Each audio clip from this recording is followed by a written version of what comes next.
एक गलती से सबकी पसंद से नापसंद बन गया वॉशिंग पाउडर निरमा। आखिर क्यों डूब गया जमा जमाया कारोबार। जय श्री राम दोस्तों, आई होप आप लोग बहुत अच्छे होंगे। दोस्तों आप लोगों ने अपने बचपन में यह ऐड तो देखा ही होगा।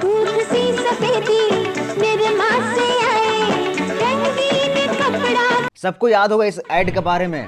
जिस तरह का ऐड था उस तरह का प्रोडक्ट भी था, मतलब कि जबरदस्त। लेकिन अब कहीं देखने को नहीं मिलता है, बहुत रेयर में देखने को मिलता है।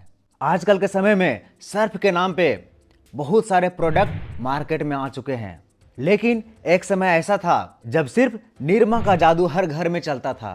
सिर्फ निरमा की धुलाई नहीं बल्कि गाना भी बहुत मशहूर था।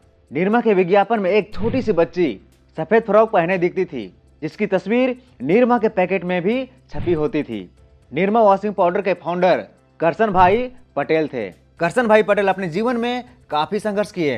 उन्होंने साइकिल पर जाकर के प्रोडक्ट को बेचना शुरू किया और देखते ही देखते 17,000 करोड़ का कारोबार खड़ा कर दिया। लेकिन ऐसा क्या हो गया कि कंपनी की पहचान मानने जाने वाला प्रोडक्ट निरमा वॉशिंग पाउडर अब कहीं देखने को नहीं मिलता है।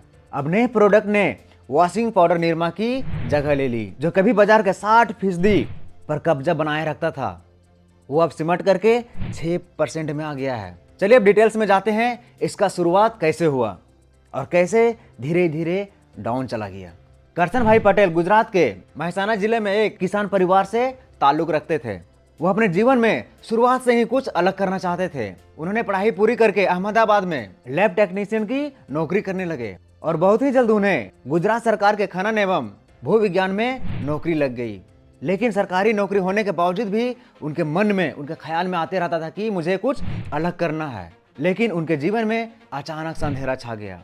दरअसल करसन भाई पटेल की एक छोटी सी बेटी थी जिसका नाम निरुपमा था। वह निरुपमा को बहुत चाहते थे, बहुत प्यार करते थे, अपने जान से भी ज्यादा प्यार करते थे। उनका इच्छा था कि उनकी बेटी पूरी दुनिया में नाम कमाए। लेकिन उनकी बेटी निरुपमा की अचानक एक हादसे में जान चली जाती है। उस हादसे ने करसन भाई पटेल को पूरी तरह से अंदर से तोड़ के रख दिया था। लेकिन उन्होंने हिम्मत नहीं हारी और बिटिया के नाम से डिटर्जेंट प्रोडक्ट बनाना शुरू किया। करसन भाई ने नई नई स्ट्रेटेजी अपनाई। वैसे करसन भाई पटेल ने निरमा के नाम से प्रोडक्ट बनाना तो शुरू कर दिया था, लेकिन उनके सामने सबसे बड़ी चुनौती यह थी कि बाजार में बहुत सारे ऐसे प्रोडक्ट है जो मौजूद है और इनका सबसे बड़ा चुनौती था उन सारे प्रोडक्ट से मुकाबला करना। उन्होंने नई नई स्ट्रेटेजी अपनाना शुरू किया और फिर क्या था, ये तरकीब काम कर गया और लोगों ने उनका प्रोडक्ट खरीदना शुरू कर दिया। करसन भाई अपना जॉब छोड़ करके पूरा फोकस अपना बिजनेस में लगा दिए।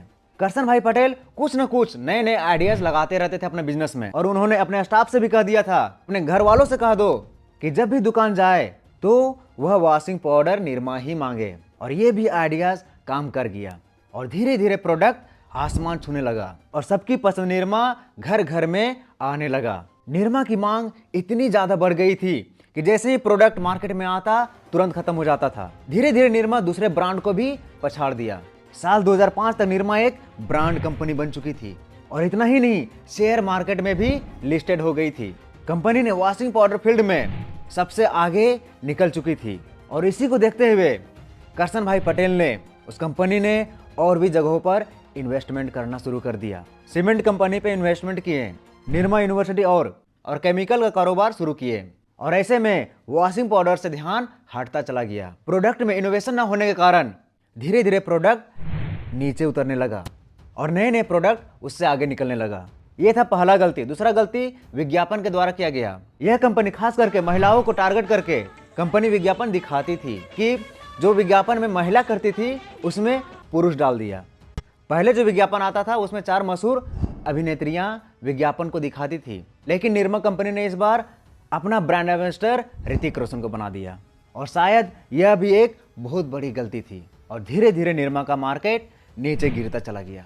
कभी निरमा पाउडर बाजार में 60% कब्जा करने वाला प्रोडक्ट, वो अब सिमट करके 6% में आ गया है। लेकिन वह Nirma powder, washing powder Nirma आज भी एक ब्रांड है। तो किसके किसके घर में अभी भी वो निरमा पाउडर यूज होता है, कमेंट में जरूर बताइएगा। मिलते हैं नेक्स्ट वीडियो में। जय श्री राम।